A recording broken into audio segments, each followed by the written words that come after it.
It was January 1940. The war had been raging for 4 months.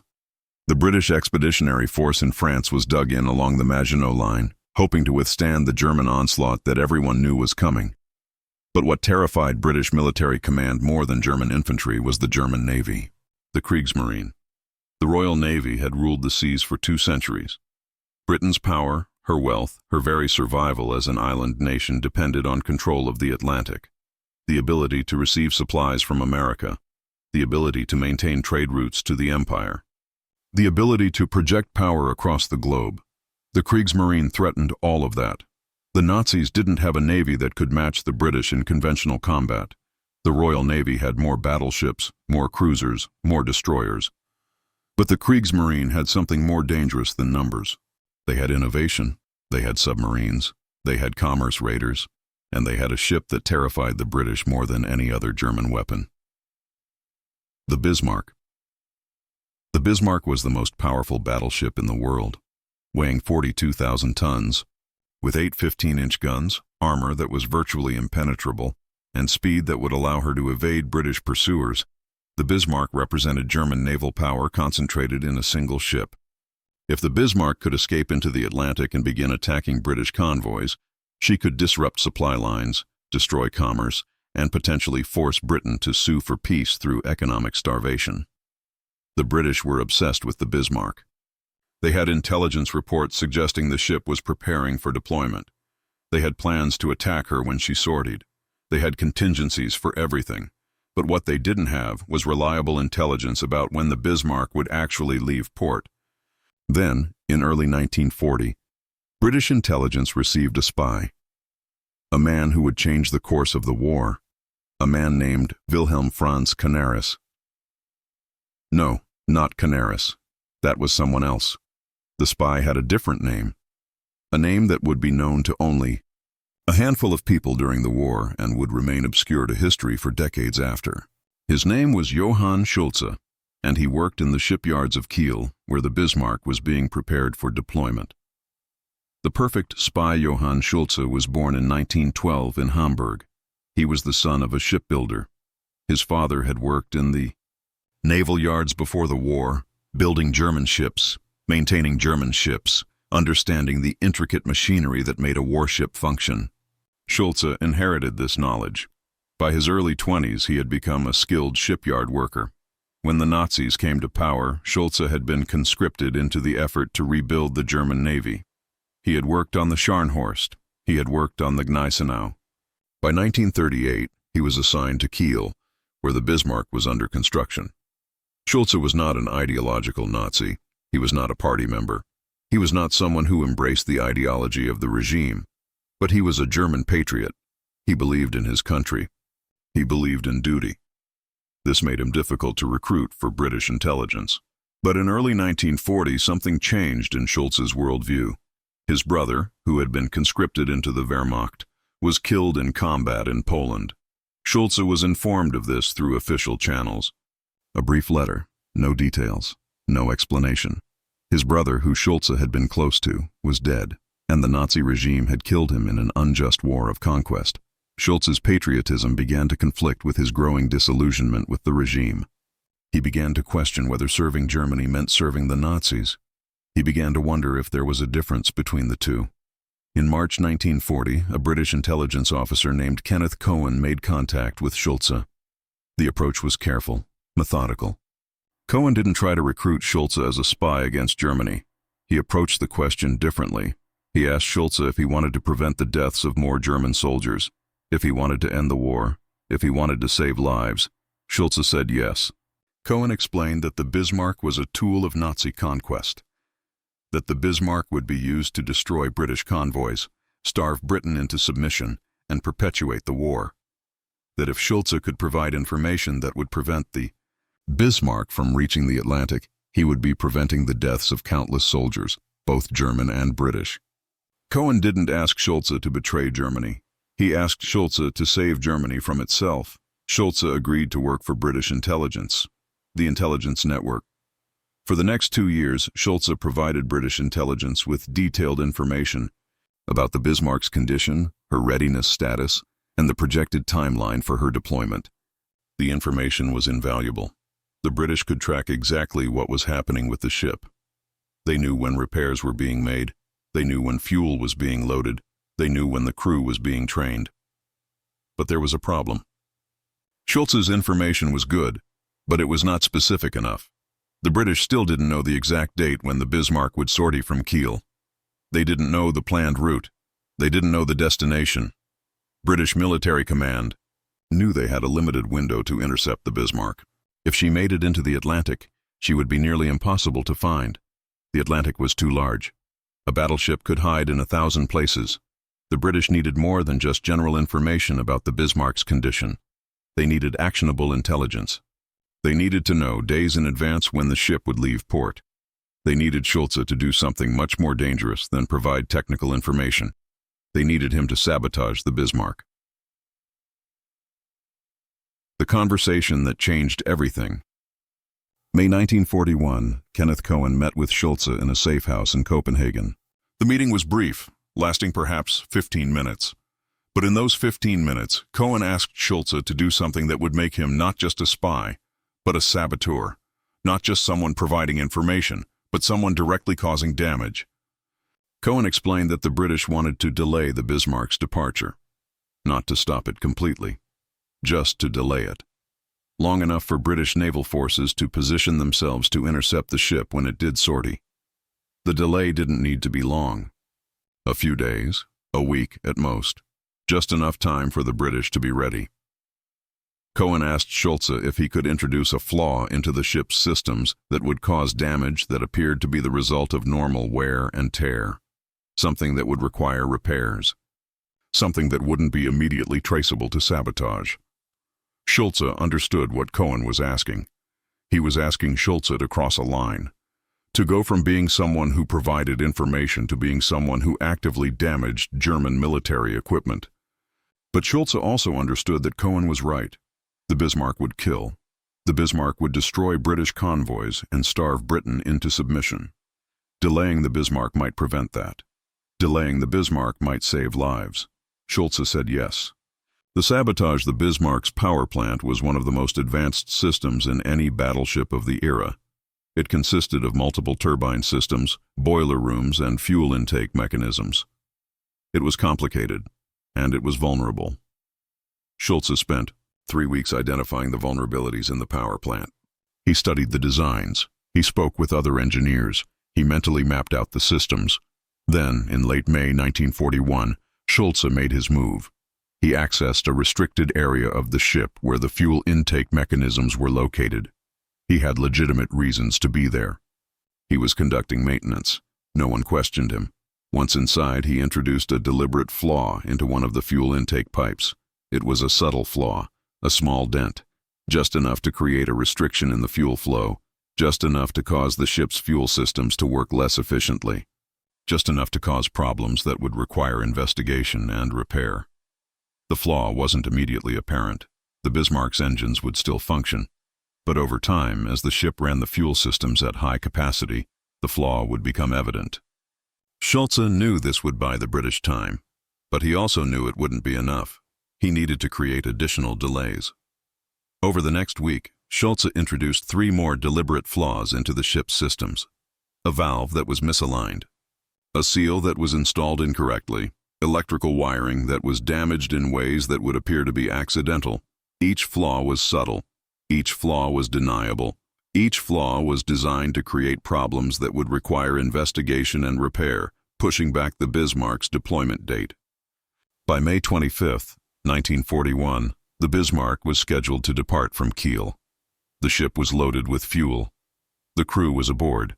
The engines were warming up. Then, the problems began. The cascade of failures. The first problem appeared when the ship tried to bring her engines to full power. The fuel system wasn't delivering fuel at the rate it should have been. Engineers investigated. They couldn't find an obvious problem. The fuel was flowing, the pumps were working, but something was restricting the flow. They began investigating the fuel intake pipes. They found the dent that Schulze had introduced. They marked it for repair. While they were investigating the fuel system, another problem appeared. One of the ship's electrical systems malfunctioned. The ship's compass began giving erratic readings. Again, engineers investigated. Again, they found the wiring damage that Schulze had caused. The repairs would require removing portions of the ship's electrical system. That would take time. Then a third problem appeared.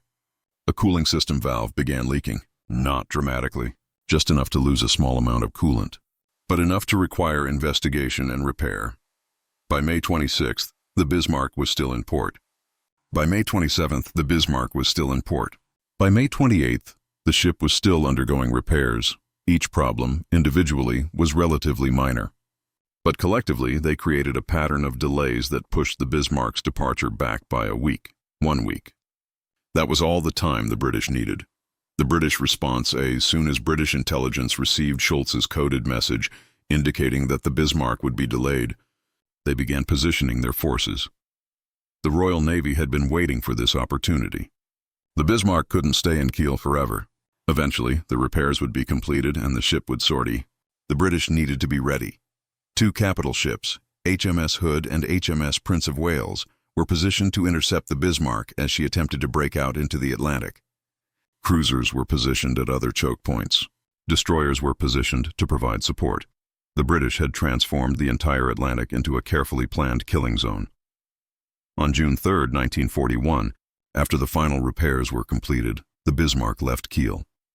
She was escorted by the cruiser Prince Eugen. The 2 ships headed north, toward the Denmark Strait, attempting to break out into the Atlantic. What the Bismarck's commander, Admiral Gunther Lütjens, didn't know was that the British were waiting, that British ships had calculated the exact route the Bismarck would have to take, that British naval forces were positioned at the exit from the North Sea, waiting to pounce. On May 24th, in the Denmark Strait, the Bismarck encountered HMS Hood and HMS Prince of Wales. The battle that followed would become one of the most famous naval engagements of World War II. The Bismarck's guns were devastating. The first volley from the Bismarck hit HMS Hood directly. The British battlecruiser erupted in flames and sank in minutes, taking almost 1,500 men down with her. But HMS Prince of Wales continued fighting. She scored hits on the Bismarck. 1 shell penetrated the Bismarck's armor and damaged her fuel tanks. Another shell damaged her bow. The Bismarck, damaged and leaking fuel, turned southward. She would not be able to reach the Atlantic. She would not be able to attack British convoys.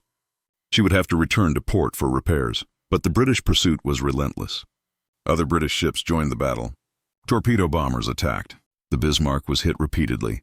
Her rudder was damaged, forcing her to sail in circles. Finally, on May 27th, after being attacked for days, the Bismarck went down.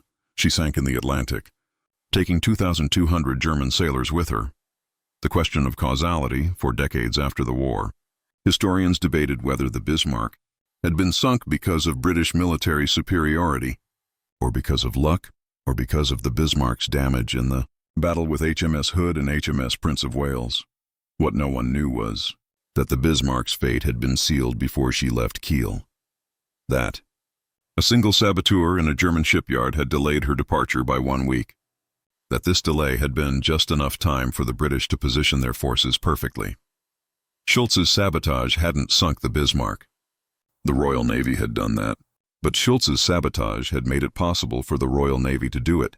Without the delay, the Bismarck might have broken out into the Atlantic. She might have reached the open ocean where finding her would have been nearly impossible. She might have attacked British convoys and changed the course of the war. 1 week of delay. 1 man in a shipyard deliberately damaging a ship. That was all it took to change history. The exposure Schulze had successfully completed his mission. He had delayed the Bismarck long enough for the British to intercept her. He had saved British convoys from being attacked. He had prevented the loss of British lives, but he had also exposed himself. After the Bismarck sank, German Naval Command launched an investigation into why the ship had been delayed. Why had repairs been necessary? Why had the ship not been battle-ready when she left Kiel? The investigation eventually identified the sabotage. German naval engineers determined that the flaws in the ship's systems were not accidental. They were deliberate. Someone had deliberately damaged the Bismarck. German military intelligence, the Abwehr, began an investigation into the sabotage. Gradually, suspicion began to fall on the workers at Kiel. One name came up repeatedly: Johann Schulze. Schulze knew he had to leave Germany. British intelligence had arranged an escape route. In September 1941, Schulze left Germany. He traveled through occupied France. He made his way to Spain. From Spain, he traveled to Portugal. In October 1941, Schulze arrived in Britain. He was debriefed by British intelligence. Then he was provided with a new identity and relocated to a safe house outside London. Johann Schulze disappeared. As far as official German records were concerned, he had deserted. He was a traitor. He was sentenced to death in absentia. But Schulze's family remained in Germany. His mother, his sister, his elderly father. When the Nazi regime discovered that Schulze was working for the British, they arrested his family. They were interrogated. They were tortured. They were eventually executed. The Nazis made sure Schulze knew what had happened. They transmitted messages to British intelligence, knowing that the messages would reach Schulze. They wanted him to understand the cost of his betrayal. Schulze's mother died in a Gestapo prison in 1943. His father died in Sachsenhausen concentration camp in 1944. His sister died in Ravensbrück, the Nazi concentration camp for women, in 1945. Schulze learned of these deaths piecemeal. A message here, a report there, each message crushing him, each report destroying something inside him. Schulze became suicidal. British intelligence placed him under suicide watch. They kept him in facilities where he was constantly monitored. They provided him with psychological counseling, but nothing could ease the knowledge that his family had been destroyed because of his choices. In 1944, Schulze attempted suicide. He survived the attempt. British medical personnel saved his life, though Schulze had wanted to die. After this, Schulze was kept in a secure facility. He was not allowed to leave. He was not allowed contact with the outside world. The British kept him alive, but they isolated him from everything. The reasoning was that if Schulze's location became known to German intelligence, the Nazis would attempt to kill him. And the British couldn't allow that to happen, not because they cared about Schulze's life, but because he represented proof of British intelligence operations. The war's end days, World War II, drew to a close. Schulze was still in his secure facility, still isolated, still suffering from the knowledge of what had happened to his family. In May 1945, the war in Europe ended. Germany surrendered. The Nazi regime collapsed. Schulze was informed that he was free to leave the facility, that the war was over, that he could start a new life, but Schulze no longer had a life to start. His family was dead. His homeland was destroyed. His identity as a German was tainted by his role in the war. British intelligence offered Schulze a choice. They could relocate him, give him a new identity, help him start over in another country, Britain, America, Australia, anywhere he wanted to go. Schulze considered suicide again. He actually attempted it a second time in 1946, overdosing on pills. British medical personnel saved him again. The repatriation in 1947, Schulze was repatriated to Germany. The British were concerned that keeping him indefinitely was inhumane. He was a victim of the war as much as anyone. He had done what he thought was right. He had paid a terrible price. Schulze was sent to West Berlin, to the British-occupied zone. He was given papers identifying him as Johann Weber, a displaced person. He was given a small pension by the British government in recognition of his service. He lived in a small apartment in Berlin. He worked odd jobs. He spoke to very few people about his past. To most people who knew him, he was simply an older German man who had survived the war and was trying to live quietly. But people who knew the truth about Schulze, people within the British intelligence service and later within historical circles, understood what he had accomplished. Schulze had delayed the Bismarck. One man, one shipyard, 1 week of delay. That week had led directly to the sinking of one of the most powerful battleships in the world. That sinking had prevented the Bismarck from attacking British convoys. That prevention had contributed to Britain's survival, and Schulze had paid for that achievement with the lives of his entire family. The decades of obscurity, for 30 years after the war, Schulze's story remained unknown to the public. It was classified information. British intelligence kept the details secret. German records didn't fully explain what had happened to the Bismarck during that week in May 1941. Military historians studying the Bismarck's fate accepted the official explanations. The ship had been damaged during repairs. The ship had been delayed due to maintenance issues. The ship had been sunk by the Royal Navy because of superior British naval tactics and courage. All of this was true. But what was not mentioned was the saboteur, the man who had deliberately introduced the flaws that caused the delays. Schulze lived his quiet life in Berlin, unknown to history. He rarely spoke about what he had done. To most people who knew him, he was nobody special, just another old man who had survived the war. But in his apartment in private, Schulze kept a collection of newspaper clippings about the Bismarck's sinking. He kept photographs of British naval ships. He kept documentation of the battle that his actions had made possible. He never showed these to anyone.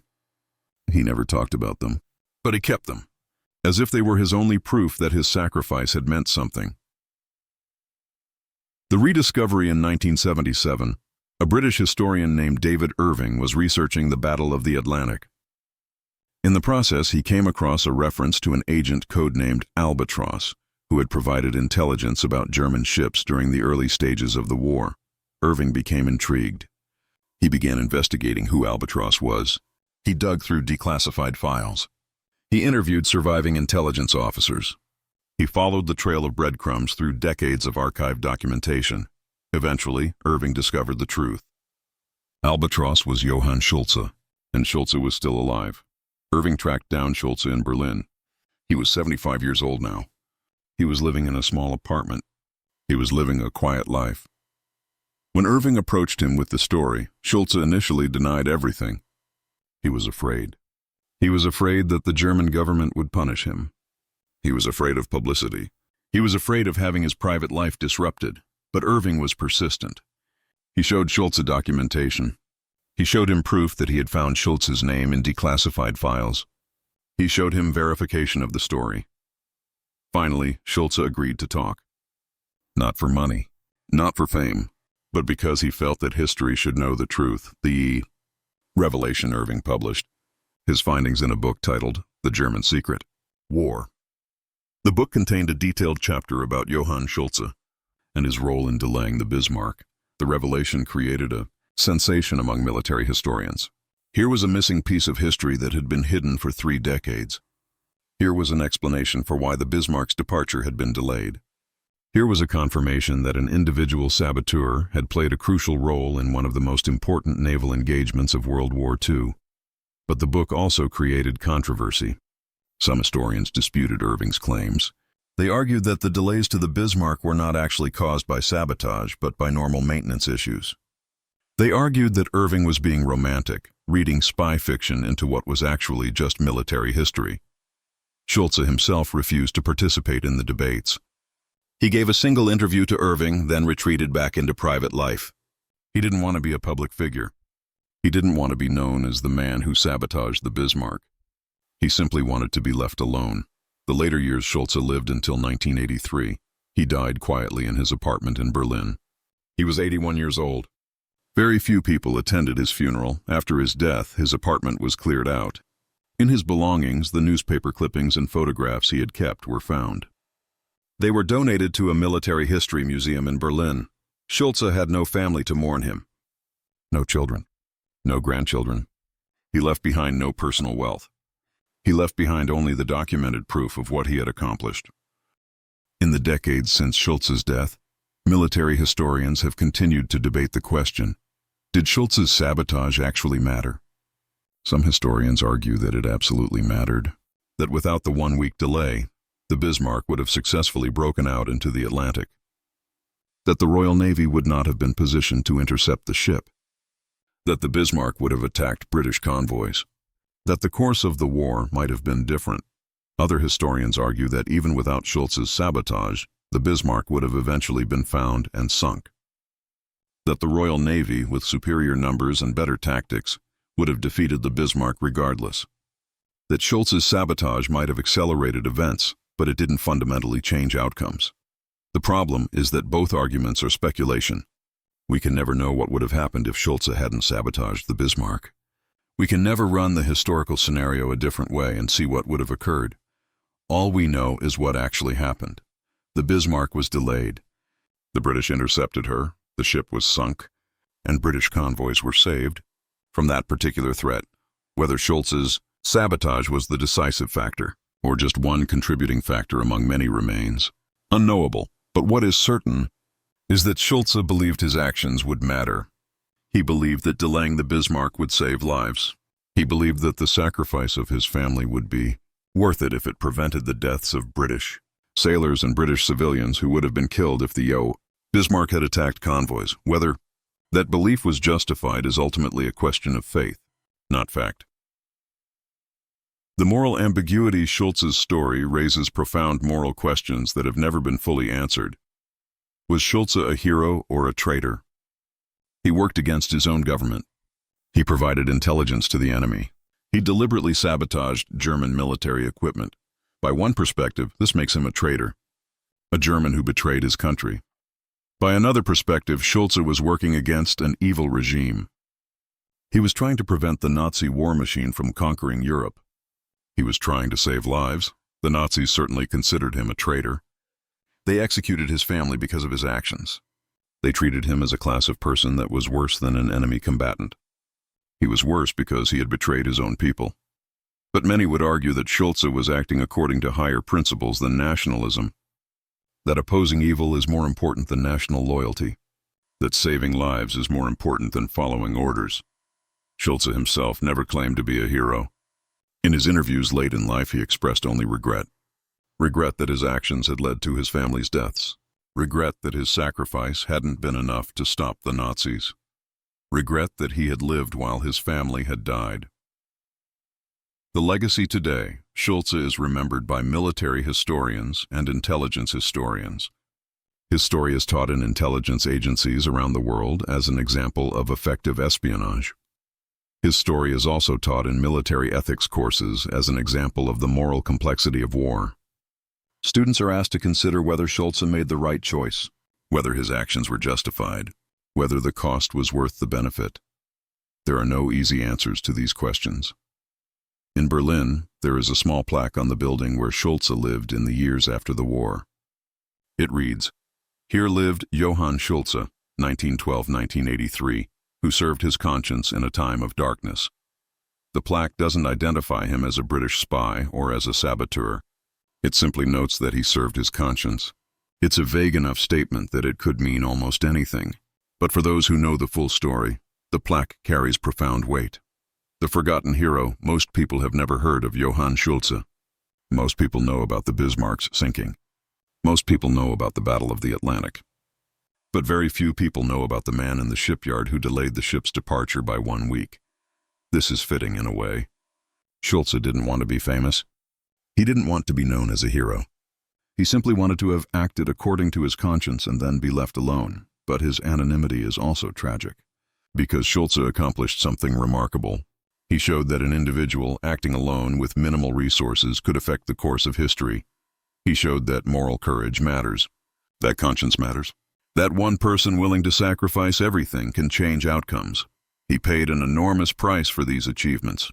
His family was destroyed. His homeland was lost. His life was marked by suffering and survivors' guilt, and he received almost no recognition, almost no acknowledgement, almost no thanks. The question of futility, at the end of his life, Schulze was asked whether he thought his actions had been worthwhile, whether the delay of 1 week and the subsequent sinking of the Bismarck had justified the death of his family. Schulze's answer was, "I don't know.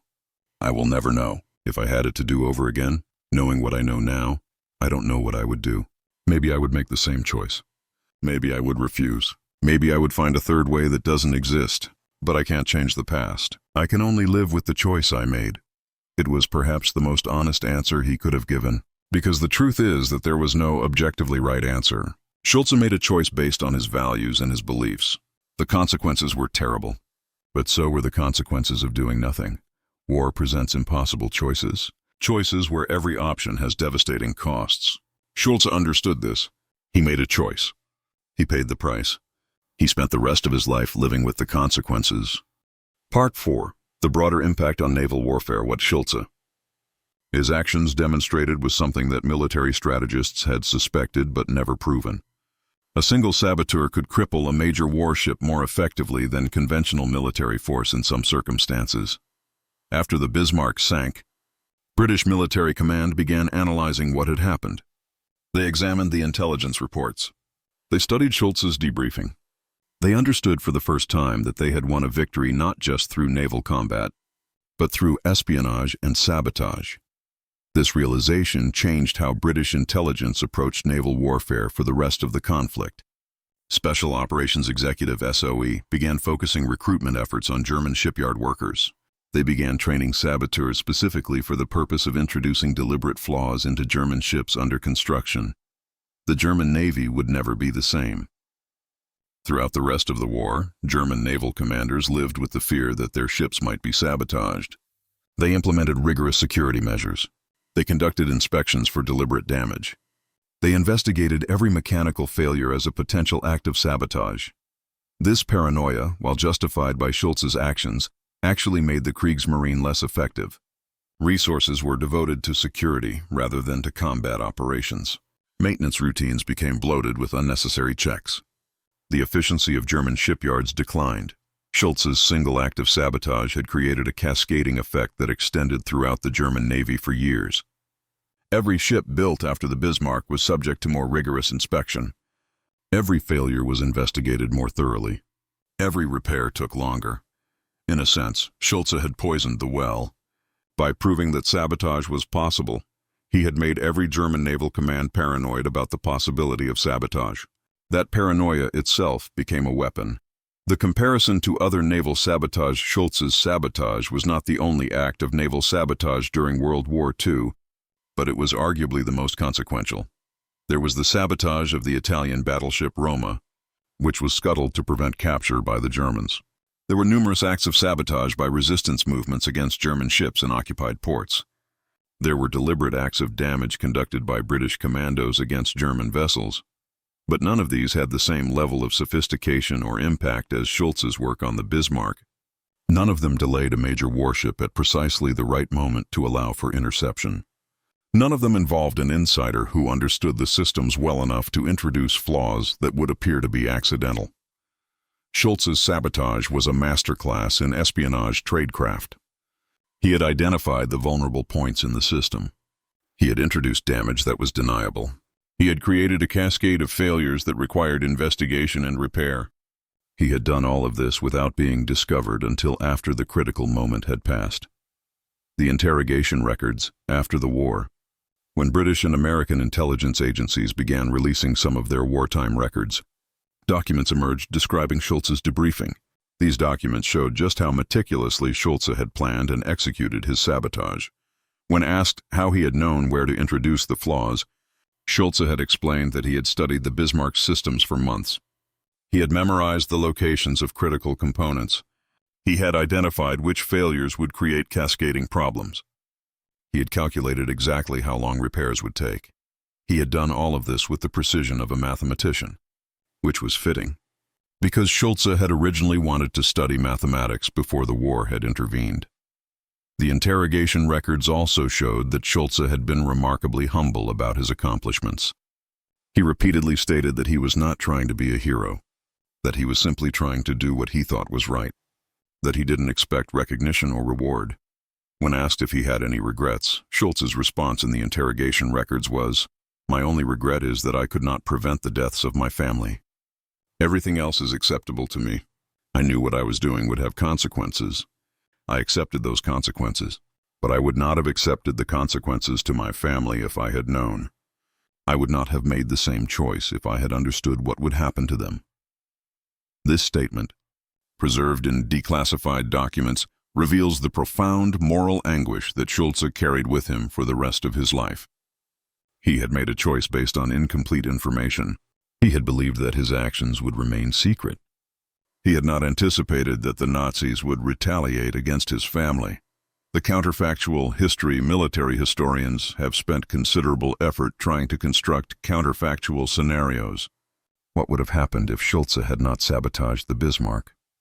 One scenario suggests that the Bismarck would have successfully broken out into the Atlantic. The ship would have attacked British convoys. The Royal Navy would eventually have found and sunk the ship, but only after significant damage had been done to British commerce and logistics. Another scenario suggests that the Bismarck might have reached a German-controlled port in occupied France.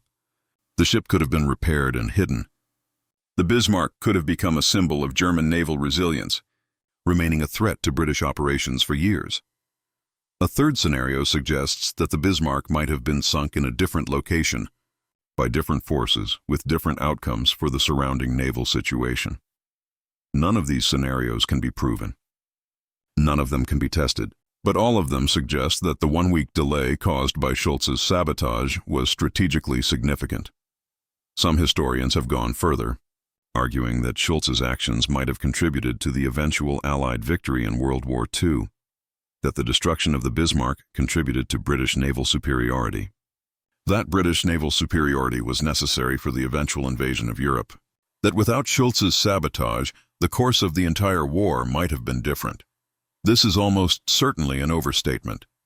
The Bismarck was one ship, however powerful. The outcome of World War II was determined by much larger factors. The loss of a single battleship, however significant, probably did not determine the war's outcome, but it is undeniable that Schultz's actions mattered. That his sabotage had consequences. That his 1 week of delay contributed to one of the most important naval engagements of the war. The intelligence tradecraft. What made Schultz's operation remarkable from an intelligence perspective was the precision of the tradecraft involved. Kenneth Cohen, the British intelligence officer who recruited Schulze, had demonstrated masterful intelligence work. He had identified a potential asset. He had approached the asset with a carefully constructed pitch that appealed to Schultz's conscience rather than to any desire for money or recognition. He had maintained secure communication with Schulze during the years the agent was operating. After Schultz's escape from Germany, Cohen had coordinated safe houses, travel arrangements, and debriefing. All of this had been conducted with security protocols that kept Schulze safe from German intelligence efforts to locate and eliminate him. In the decades after the war, intelligence agencies around the world studied the Schulze operation as a model of effective espionage. The operation demonstrated several key principles that remained relevant throughout the Cold War and beyond. First, the importance of identifying assets who had moral motivation rather than purely mercenary motivation. Schulze had agreed to spy for the British not because of money, but because he believed the Nazis were evil and needed to be opposed. Second, the importance of giving assets a clear, achievable objective. Schulze was not asked to spy on the entire German war effort. He was asked to do something specific, delay the Bismarck's departure. Third, the importance of secure communication and support infrastructure. Cohen had maintained regular contact with Schulze. He had provided him with dead drops for intelligence. He had arranged his escape when exposure became imminent. Fourth, the importance of understanding the asset's capabilities and limitations. Schulze was a skilled engineer who understood the Bismarck's systems. He was not a trained spy or military saboteur. The objectives given to him had to be within his technical expertise. The psychological profile. Psychologists and intelligence analysts have spent considerable time analyzing what made Schulze susceptible to recruitment. The most obvious factor was his disillusionment with the Nazi regime. The death of his brother in Poland had shattered his belief in German patriotism. He had begun to question whether serving Germany meant serving the Nazis, but there was more to it than simple disillusionment. Schulze had a moral compass that was not dependent on national identity. He believed that some things were right and some things were wrong, regardless of whether they benefited his country. He believed that opposing evil was more important than supporting government. This type of moral independence made Schulze susceptible to recruitment, but it also made him a more reliable asset. He was not going to suddenly decide to work for the other side. He was not going to betray the British out of a desire to reconcile with the Nazis. Once he had committed to the British, he was fully committed. Intelligence officers at the time called this type of asset a conscience recruit, a person motivated primarily by their belief that something was wrong and needed to be opposed. These recruits were rare but extremely valuable. They were more motivated than mercenary spies. They were more resilient than coerced assets. Schulze was a perfect example of a conscience recruit, and his operation demonstrated the effectiveness of this type of recruitment. The relationship with Kenneth Cohen. One of the aspects of Schulze's story that is most touching is his relationship with Kenneth Cohen, the British intelligence officer who recruited him. Cohen was not a dramatic figure. He was not a hero in the traditional sense. He was a man doing a job that required him to manipulate people, to ask them to risk their lives, to demand that they make impossible choices.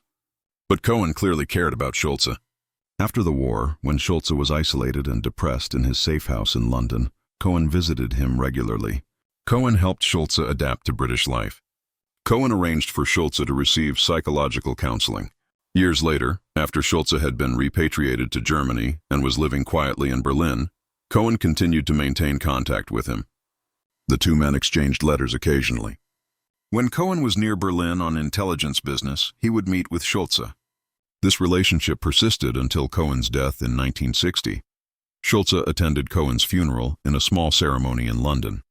He paid his respects to the man who had recruited him to commit sabotage, the man who had saved his life when the Nazis were trying to find him, the man who had supported him through years of psychological torment. The relationship between Schulze and Cohen demonstrates something important about espionage. It is not just about the intelligence gathered or the operations conducted. It is about human relationships, about the connections between people who are brought together by extraordinary circumstances. Cohen and Schulze had never been friends in the traditional sense. They could never have met socially. They came from different countries, different backgrounds, different worlds, but they had shared something profound. A commitment to stopping evil, a willingness to sacrifice for what they believed was right, the declassification of the files. When the British government began declassifying wartime intelligence files in the 1970s, the Schulze operation was initially kept secret. The files relating to the Bismarck's sabotage were marked for extended classification. The reasoning was that the operation had involved German nationals and German security services. Releasing information about the operation might complicate Britain's relationship with West Germany. The Cold War was ongoing. The Western alliance needed to remain intact. Revealing details about sabotage of German ships during the war seemed unnecessarily divisive. But gradually, over the course of the 1970s and 1980s, pressure mounted to declassify the files. Historians were demanding access. Academic researchers were calling for the release of wartime intelligence. Public interest in World War II history was growing. In 1985, the files relating to Schulze's operation were finally declassified. The decision was controversial. Some British intelligence officials argued that it compromised the identities of people who had worked with Schulze. Others argued that it revealed tradecraft methods that might still be relevant to contemporary operations. But the decision was made, the files were released, and suddenly the story of Johann Schulze became public knowledge. The modern assessment today, military and intelligence historians regard Schulze as one of the most significant espionage operatives of World War II. His operation is studied in intelligence academies around the world. His tactics are analyzed in courses on unconventional warfare, but assessments of Schulze's moral status remain divided. Some consider him a hero, a man who opposed evil and paid a terrible price for his opposition, a man whose conscience led him to act against his own government. Others consider him a traitor, a German who betrayed his country, a man who worked for the enemy and helped destroy German military capability. The historical consensus, however, tends to view Schulze more sympathetically. Most historians acknowledge that Schulze was acting against an evil regime, that his opposition to the Nazis was morally justified, that his sacrifice was noble, even if ultimately tragic. But this consensus also acknowledges the complexity of Schulze's situation, that he was not a black-and-white hero or villain, that he was a man caught in impossible circumstances, making choices that were both morally justified and devastating in their consequences. The archives and the artifacts today, the primary sources relating to Schulze's operation, are preserved in several locations. The British National Archives in Kew contain declassified intelligence files. The German Federal Archives contain records of the investigation into the Bismarck's damage. The Imperial War Museum in London contains exhibits about the Bismarck and its sinking. But there is no memorial specifically dedicated to Johann Schulze, no museum exhibit dedicated to his operation, no statute or monument marking his achievements. There is only the small plaque in Berlin, placed on the building where Schulze lived in his final years. Here lived Johann Schulze, 1912-1983, who served his conscience in a time of darkness. It is a modest memorial, But it captures something essential about Schulze. That what defined him was not glory or recognition. What defined him was his willingness to serve his conscience, to do what he believed was right, regardless of the cost. The educational value today, Schulze's story is taught in universities as part of courses on World War II history, intelligence history, and military ethics. Students are asked to consider questions such as, was Schulze's sabotage justified? Did the military advantage he provided justify the death of his family? Would Schulze have made the same choice if he had known the consequences? These are not easy questions. There are no objectively correct answers. Different students reach different conclusions based on their own moral frameworks and values. But that is precisely why Schulze's story is valuable for education. It forces students to confront the moral complexity of war. It demonstrates that history is not a story of clear good versus clear evil. It shows that moral agents must sometimes make impossible choices. It illustrates the human cost of resistance against evil. The descendants and the legacy. Schulze had no children and no direct descendants. His family line ended with him. He left behind no physical heirs. But his legacy lives on in other ways, in the decisions of intelligence officers who study his operation and learn from his tradecraft, in the moral courage of other intelligence operatives who use Schulze's example as inspiration, in the lessons that military strategists draw from the Bismarck's destruction. Schulze's legacy also lives on in the broader question of how individuals should respond to evil. He provides a model for how a person with limited resources and access can still make a meaningful contribution to opposing tyranny. His example suggests that conscience matters, that moral agency persists even in totalitarian systems, that one person, acting deliberately and precisely, can change outcomes. The final irony.